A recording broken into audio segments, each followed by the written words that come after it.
దళిత బంధు అంటుంది. ఒకటే మా ఇన్ఛార్జ్ మినిస్టర్ శ్రీనివాస్ సార్ ఒకటే రిక్వెస్ట్ చేస్తున్నాం మా ప్రభాకర్ సార్, వాళ్ళ లిస్ట్ ఏదైతే ఉందో సార్ ఆ లిస్టులో ఎవరు కూడా అర్హత ఉన్న వాళ్ళు ఎవరు లేరు. ఆ లిస్టులను రద్దు చేసి ఎవరైతే పేదవాళ్ళు ఉన్నారో పూరెస్ట్ ఆఫ్ పూర్ ఎవరు ఉన్నారో గ్రామ సభలు పెట్టి ఎవరు పేదవాళ్ళు ఉంటే ఆ స్కీమ్ అమలు చేసే విధంగా ప్రభుత్వం ఒక అవకాశం ఉన్నట్టయితే ఉత్తర్వులు ఇవ్వండి తప్ప మాట మాట్లాడితే ఎవరికైనా మీరు దళితులమే దొరుకుతామండి. మమ్మల్ని పెట్టుకొని దుకాణం ఆడతాడు. 10 సంవత్సరాలు రాజ్యం లేదు కదా, దళితులు పెరిగి ముఖ్యమంత్రి చేస్తారు కదా, దళితులు 3 ఎకరాల భూమి ఇస్తారు కదా, డబుల్ బెడ్రూమ్ ఇల్లు కట్టిస్తారు కదా, ఏమైంది? ఈ 6 ఫీట్లు కదా ఏది పడుతుందో మాట్లాడితే ఆయన భరించుతా సార్. మేము కూడా ప్రజలతో ఎన్నుకోబడ్డాం సార్, మేము కూడా ప్రజలు మాకు ఓటేసిరు. శాసనసభలో వచ్చి ఇష్టానుసారంగా మాట్లాడతాడు, ఇక్కడ వచ్చి ఇష్టానుసారంగా మాట్లాడతాడు. ఎన్ని రోజులు సార్ ఆయన భరించుడు? మేము దయచేసి మా గౌరవ మంత్రివర్యులు కూడా చెప్తున్నాం సార్, మీరు చాలా సోమ్యులు బాగా, ఎందుకంటే అందరికీ కలుపుకొని పోవాలి, ప్రజలతో ఎన్నుకోబడ్డప్పుడు ప్రజల కష్ట సుఖాల్లో పాలు పంచుకోవాలని చెప్పి వాళ్ళకి గౌరవిస్తున్నాం. వాళ్ళని ఎత్తి కూర్చుంటాం సార్. దయచేసి ఏదేమైనా ఇలా సంఘటన విషయంలో కూడా ఇప్పుడే మా సీఏ గారు గల్లబట్టిండు, మరి సీఏ గారు దరఖాస్తు ఇస్తారో ఎవరో నాకు తెలియదు, కానీ మరి దయచేసి ఏదేమైనా కూడా ఏదైతే ఇలా జరిగిన సంఘటన మీద తీవ్రంగా ఖండిస్తూ, ఇది కాంగ్రెస్ పార్టీ మీటింగ్ అంతకన్నా కాదు, ఆ మీటింగ్ అయితే వాళ్ళు రాకపోతుంది. ఇది అధికారిక మీటింగు. మొట్టమొదలు గౌరవ ఉత్తమ్ కుమార్ రెడ్డి గారి ఉదార స్వభావం కానీ, గౌరవ ముఖ్యమంత్రి రేవంత్ రెడ్డి గారి ఉదార స్వభావం కానీ, ఇక్కడ ఉన్నటువంటి మంత్రుల ఉదార స్వభావం కానీ ప్రశ్నించే గొంతులకు అవకాశం ఇస్తాం. ఇది ప్రజాపాలన చెప్పిన దానికి నిదర్శనంగా ముందుగా స్థలాలు ఎవరు అడిగారు? గంగుల కమలాకర్ గారు ముందు మాట్లాడారు. ఒక డబుల్ బెడ్రూమ్ వారు గంగుల కమలాకర్ గారు మాట్లాడినారు. తర్వాత కౌశిక్ రెడ్డి గారు మాట్లాడినారు. తర్వాత రమణ గారు మాట్లాడినారు. తర్వాత సునీల్ గారు మాట్లాడినారు. తర్వాత మళ్ళీ గంగుల కమలాకర్ గారు మాట్లాడినారు. తర్వాత మళ్ళీ కౌశిక్ రెడ్డి మాట్లాడారు. 6 సార్లు వాళ్ళకి అవకాశం వచ్చి తర్వాత మన రాజ్ ఠాకూర్ గారు 7వ స్పీకర్గా, సత్యం గారు 8వ స్పీకర్ రాజ్ ఠాకూర్ వచ్చి ఈరోజు ప్రజలకు సంబంధించిన కార్యక్రమం చెప్పి పోయేటప్పుడు గౌరవ సభ్యుడు జైత్యాల శాసనసభ లేవగానే నేను దగ్గరకు వెళ్ళినప్పుడు ఎంత ఘోరమైన మాటలు మాట్లాడుతున్నాడు, అన్పార్లమెంటరీ భాషలు చెప్పించుకొని కొడతారు గ్రామాలు అయితే. అక్కడికి వెళ్ళి చూస్తే ఎంత బాధ అనిపిస్తుందంటే ఏం సంస్కృతి ఉంటున్నాం. ఓవైపు కేటీఆర్ అదే మాట్లాడతాడు, మేము అనరాదు అమిత్షాగారు, మేము గాడి కొడుకున్నారు, మేము అనరాదు. ఇది రాజకీయ వేది కాదు, కానీ సభ్యత అడ్డస్తుంది చెప్పే కార్యక్రమం ఎటువతుంది. ఎవరంటే లొట్ట మీసుకేసాడు. ఎందుకు పోయేటువంటి కార్యక్రమాలు? రాజన్న సిరిసిల్ల జిల్లా కేంద్రంలో ఉన్నటువంటి బీఆర్ఎస్ భవన్లో ఆయన మాట్లాడుతూ కబ్జాలు ఎక్కడ జరగలేదు, కుంభకోణం లేదు, లంబకోణం లేదు, ఓ కలెక్టర్ పట్టుకొని అనరాని పదం అంటూ. నేను అడుగుతున్నా, అదే BRS Bhavan Sircilla BRS party BRS Bhavan కబ్జా గురైంది అని అంటున్నా. ఎకరం స్థలం నీకుంటే 2.5 ఎకరాలు నిర్మాణం చేసుకున్నారు. నీవు 10 సంవత్సరాలు జీవరాజుకుంటే మీరు కూడా కొట్టుకుంటారా, లేదు ప్రభుత్వానికి అవకాశం ఇస్తారా? బీఆర్ఎస్ 2,000 ఎకరాలు రాబందులాగా 1000 కోట్లు ప్రైమ్ టైం లొకేషన్స్, 2 కోట్లు 3 కోట్లు ఎక్కడున్న భూములను నీ అంశాలకు పట్టణం నీ దోసుకుంటా, పల్లెటూరు నువ్వు నీకు దోసి పెడతా అన్నట్టుగా తయారు చేసినటువంటి వీళ్ళు ఈ విధంగా గౌరవ శాసనసభ్యుని విమర్శించడం అనేది తప్పడుతా ఉన్నాం. ఈ అంశాన్ని తీవ్రంగా ఖండిస్తా ఉన్నాం. సమయం తక్కువ ఉంది కాబట్టి ఈరోజు నేను ఉత్తమ్ కుమార్ రెడ్డి గారికి విజ్ఞప్తి చేస్తా ఉన్నా. ఉత్తమ్ కుమార్ రెడ్డి విజ్ఞప్తి చేస్తా ఉన్నా, మీరు ఈనాటి కార్యక్రమంలో మీరు చెప్పిన దిశ నిర్దేశాన్ని మేము తూచా తప్పకుండా అమలు చేస్తూ గ్రామీణ ప్రాంతంలో పేద ప్రజలకు అభివృద్ధి పథంలో తీసుకుపోయి అమలు చేస్తామనే మాట తెలియజేస్తూ, ఎల్లంపల్లి శ్రీపాద ప్రాజెక్ట్ ద్వారా చొప్పదండి తర్వాత వేములవాడ కూడా నీరు సాగునీరు వస్తున్న వెంటనే సాగునీరు విడుదల చేయాలని, మలక్పేట ప్యాకేజ్మెంట్ 10 లెవెల్ కూడా నీరు విడుదల చేయాలని చెప్పి సందర్భంగా కోరుతూ నాకు ఈ అవకాశం ఇచ్చిన గౌరవ మంత్రులకి ధన్యవాదాలు తెలియజేస్తా ఉన్నాను. పార్టీలు మారిన వాళ్ళే వైఎస్ఆర్ సిపిలో తెలంగాణ ఉద్యమంలో రాళ్ళు కొట్టి కాంగ్రెస్లో వచ్చి కాంగ్రెస్లో అవకాశం ఇచ్చి తీసుకొని మళ్ళీ టీఆర్ఎస్ తోటి అండర్ కరెంట్ పెట్టుకొని ఆ పార్టీలో జాయిన్ అయ్యి వాళ్ళు మాట్లాడితే దీనికి అర్థం లేదు. నేను ఈ ఇన్సిడెంట్ మీద Telangana Rashtra Samithi TRS state leadership including KCR, KTR, Harish Rao ఎవరైనా రెస్పాండ్ కావాలి. ఇటువంటి సంఘటనలను సమర్థిస్తున్నారా? ఇటువంటి సంఘటనలు మీ పార్టీని మీరు ఎంకరేజ్ చేయదలుచుకున్నారా? అసలు పార్టీ ఏం మాట్లాడుతుంది?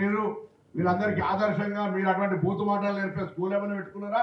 ఇది మంచి పద్ధతి కాదు. ప్రజాస్వామ్యంలో ఇటువంటిని తీవ్రంగా ఖండిస్తూ ఎప్పుడు కూడా గతంలో అనేక సందర్భాల వ్యక్తులను టార్గెట్ చేసి నేను చూస్తూ ఉంటుంది. లైబ్రరీ చైర్మన్ వస్తుంటే ఆడినట్లు వీళ్ళు బెదిరిస్తూ ఉంటారు జాయింట్ కలెక్టర్ను. అరే డెమోక్రసీ గవర్నమెంట్లో ఉండబడేటువంటి వాళ్ళందరినీ పిలుస్తారు. మిమ్మల్ని కూడా పిలిచి ప్రభుత్వంలో ఏదైనా కార్యక్రమం విజయవంతం కావాలనే దానికి సహకరించండి. మీరు గతంలో ఇన్ఛార్జీలుగా మీరు ప్రభుత్వం ఉన్నప్పుడు అక్కడ మీ పార్టీ శాసనసభ్యులు బయటకు గెలిస్తే ఏం రాజనీతి వచ్చిందో తెలుసు కాబట్టి వ్యక్తుల గురించి ఎక్కువ అవసరం లేదు. ఇవాళ ఈ సంఘటన మీద తెలంగాణ రాష్ట్ర సమితి రాష్ట్ర నాయకత్వం రెస్పాండ్ కావాలని డిమాండ్ చేస్తాను. ఇది మీ పార్టీ సంస్కృతి చెప్పమని కూడా సందర్భంగా కోరుతూ పెద్దలు పోయేది అవసరం ఉంది. తప్పకుండా ఈ కార్యక్రమాన్ని స్థానికంగా మళ్ళీ మనమందరం సమీక్షించుకుందాం. జిల్లా కలెక్టర్ల వారిగా దయచేసి కార్యకర్తం ఈ యొక్క 4 పథకాలకు తెలంగాణ రాష్ట్రంలో కరీంనగర్ ఉమ్మడి జిల్లా నెంబర్ 1 విధంగా అందరూ శ్రమించాలని మీ అందరూ కూడా హృదయపూర్వకంగా కోరుకుంటున్న నమస్కారం. గౌరవనీయులు ఇన్ఛార్జ్ మంత్రివర్యులు ఉత్తమ్ కుమార్ రెడ్డి గారు, సహచర మంత్రివర్గ సోదరులు పొన్నం ప్రభాకర్ గారు, పెద్దలు జీవన్ రెడ్డి గారు, సహచర గౌరవ శాసనసభ్యులు, గౌరవ శాసన మండలి సభ్యులు, సుడా చైర్మన్ గారు, లైబ్రరీ కమిటీ చైర్మన్ గారు, జిల్లా కలెక్టర్స్కి, జిల్లాకు సంబంధించిన ఉన్నతాధికారులకి, పాత్రికేయ మిత్రులకి అందరికీ నమస్కారం. మీ అందరికీ కూడా హృదయపూర్వకంగా నూతన సంవత్సర శుభాకాంక్షలు. మరియు రేపు మన అందరి పండుగ మకర సంక్రాంతి శుభాకాంక్షలు తెలియజేస్తూ, ఈరోజు మీరందరూ గత సంవత్సర కాలం నుంచి రాష్ట్ర ప్రభుత్వం గౌరవ ముఖ్యమంత్రి రేవంత్ రెడ్డి గారి నాయకత్వంలో ప్రవేశపెట్టిన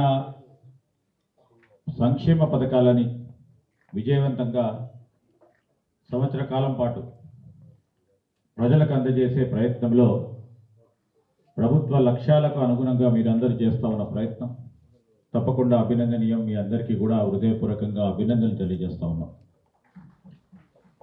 అదేవిధంగా ఈరోజు ఈ 4 ప్రధానమైన కార్యక్రమాలు ఇంతకుముందే ఉత్తమ్ కుమార్ రెడ్డి గారు చెప్పినట్టు ఇవన్నీ మనందరి లక్ష్యాలు.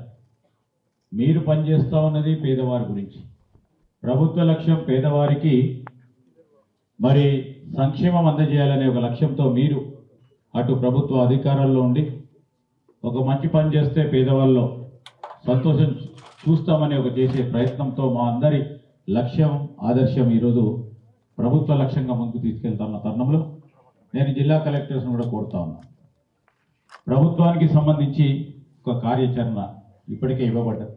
మన జిల్లా కలెక్టర్స్ మీటింగ్లో మరి ముఖ్యమంత్రి గారు కార్యాచరణ ఏ విధంగా తీసుకోవాలి, గ్రామాల వారి పరంగా, మండల వారి పరంగా, మరి నియోజకవర్గాల పరంగా ముఖ్యంగా తీసుకొని ఇది చాలా ముఖ్యమైన కార్యక్రమం. ఎలిజిబిలిటీ క్రైటీరియా, అర్హత గల నిరుపేదకి ఇల్లు ఇచ్చే కార్యక్రమం, అర్హత గల నిరుపేదకి రేషన్ కార్డు ఇచ్చే కార్యక్రమం, యోగ్యత గల భూమి కలిగిన రైతు సోదరుడికి ఈరోజు రైతు భరోసా కార్యక్రమం, ఈరోజు భూమి లేని రైతు కూలీకి ఇంద్రమ్మ ఆత్మీయ భరోసా కార్యక్రమం విషయంలో నేను జిల్లా కలెక్టర్స్ని కోరుతా ఉన్నాను. ఎందుకంటే వారిపైన గురుతరమైన బాధ్యత. ఎలిజిబిలిటీ ప్రకారం అర్హతకు సంబంధించిన అంశం విషయంలో ఎక్కడ కూడా పొరపాటు జరగకూడదు. ఎప్పుడు లేని విధంగా మీ పైననే ఈరోజు బాధ్యత పెట్టింది ప్రభుత్వం. అర్హతకు సంబంధించిన అంశం విషయంలో జిల్లా కలెక్టర్స్ అప్రమత్తంగా ఉండాలి. అర్హతకు సంబంధించి అర్హత లేని వారికి ఇచ్చే ఎక్కడైనా తప్పు ఒప్పులు జరిగితే సవరణ చేసుకునే కార్యాచరణ తీసుకోవాలని నేను కలెక్టర్స్ని కూడా కోరుతా ఉన్నాను. ఈ సందర్భంలో మరి ఇంత మంచి కార్యక్రమం, రేపు పండుగ ఉంది. మీరందరూ కూడా సమయాన్ని వెచ్చించి మరి ఇన్ఛార్జ్ మంత్రి గారి పిలుపు మేరకు మీరు అందరూ వచ్చి ఎవరి గురించో ఒక మీడియా పబ్లిసిటీ గురించి మీరు రాలే. పేదవాడికి మేలు చేయాలే ప్రయత్నంలో ప్రభుత్వం సంబంధించిన మేము ఏ విధమైన సలహా సూచనలు ఇస్తాం, ప్రజాప్రతినిధులు ఏ విధమైన సలహా సూచనలు ఇస్తాం, ఆ ప్రయత్న భాగంలో మేము అమలు చేయాలని ఒక తాపత్రయంతో వచ్చారు. రేపు కూడా మీకు పండుగలు ఉన్నాయి. ఈ తమాషా విషయంకి రాల. ఈరోజు ఖచ్చితంగా ఖండిస్తూ ఉన్నాం, వారి ప్రవర్తనను ఖండిస్తూ ఉన్నాం. యువ శాసనసభ్యుడు మరి ప్రవర్తన ఏ విధంగా ఉండాలి? ప్రభుత్వ కార్యక్రమం జరుగుతూ ఉన్నప్పుడు పేదవాడికి దళితులకు సంబంధించిన అంశం వచ్చినప్పుడు దళితులకు సంబంధించిన అంశం విషయంలో ప్రభుత్వం ఏ విధంగా స్పందిస్తుందో అని చూడాలి. అవన్నీ ఏం లేకుండా కేవలం ఈ ప్రజాపాలన ప్రభుత్వం ఇది. ప్రజలకు సంబంధించి ఈరోజు ప్రతిపక్షంలో ఉన్న వారికి కూడా గొంతు విప్పించే ఒక అవకాశం ఎప్పుడు కూడా మాకు కలగలే. మేము అధికారంలో ఉన్న వాళ్ళ అధికారంలో ఉన్నప్పుడు మేము కూడా ప్రజాప్రతినిధులుగా ఉన్నాం, ఎక్కడ కూడా జరగలేదు. అవకాశం ఇస్తే దాన్ని ఆసరగా తీసుకొని ఈరోజు పేదవాడికి మేలు జరుగుతుంది ఈ ప్రభుత్వంలో అని మరి జగిత్యాల శాసనసభ్యులు ఈరోజు ప్రభుత్వ పరంగా నిలబడాలి. పేదవాడికి మేలు జరుగుతున్నప్పుడు ఎన్నుకోబడ్డది పేదవాడికి మేలు జరిగే ప్రభుత్వంలో మనము సహకరించాలని వారు ముందుకు వచ్చిన తరుణంలో ఈరోజు వారిపైన దాడి జరపడానికి ప్రయత్నం చేసిన ఆ శాసనసభ్యుడి వ్యవహార శైలిని ఖండిస్తా ఉన్నాం. అదేవిధంగా పోలీసు యంత్రాంగానికి సంబంధించి వారు అదుపు చేస్తే వారిపైన కూడా ఎదురు తిరిగే కార్యక్రమం జరిగిన సందర్భంలో కూడా ఈరోజు మీరే చూసిరు. రేపొద్దున మీరు ప్రభుత్వం కార్యాచరణ అమలు చేసే కార్యక్రమాల్లో అదేవిధంగా గుండాయుధమో రౌడీజం చేస్తే మేము చూస్తూ ఊరుకోము అని ఖచ్చితంగా చెప్పదలుచుకున్నాం. ఈరోజు మేము కూడా చెప్తా ఉన్నాం, ప్రభుత్వానికి సంబంధించి ఎవ్వరూ ప్రభుత్వ పథకాలకు సంబంధించి ఆటంకాలు కలిగియాలి, సొంత ప్రయోజనాల గురించి మీడియా ఉపయోగించుకొని లేకుంటే ఇట్లాంటి ప్లాట్ఫామ్ ఉపయోగించుకొని చేసే ప్రయత్నాన్ని ఖచ్చితంగా ఖండిస్తాం. వారిపైన చర్యలు తీసుకునే కార్యాచరణ తీసుకుంటామని మనవి చేస్తూ మీ అందరికీ కూడా మరొకసారి మనవి చేస్తూ ఉన్నాం. మీరందరూ కూడా పూర్తి స్థాయిలో దీంట్లో పాల్గొని ఎక్కడైనా ఈరోజు ప్రభుత్వ పరంగా ఈ విధమైన సలహా సూచనలు మీరు కూడా ఇవ్వండి. మీ లక్ష్యం మా లక్ష్యం ఒకటే, ప్రభుత్వ పథకాలను సాఫీగా పేదవారికి అందజేసే కార్యక్రమంలో పూర్తి స్థాయిలో పాల్గొని విజయవంతం చేయాల్సిందిగా మీ అందరినీ కోరుతూ సెలవు తీసుకుంటాను. జై హింద్. మరిన్ని వీడియోస్ కోసం ఛానల్ ని సబ్స్క్రైబ్ చేయండి. లేటెస్ట్ అప్డేట్స్ కోసం వాట్సాప్ ఛానల్ ని ఫాలో అవ్వండి. ఆ లింక్ డిస్క్రిప్షన్ లో ఉంది.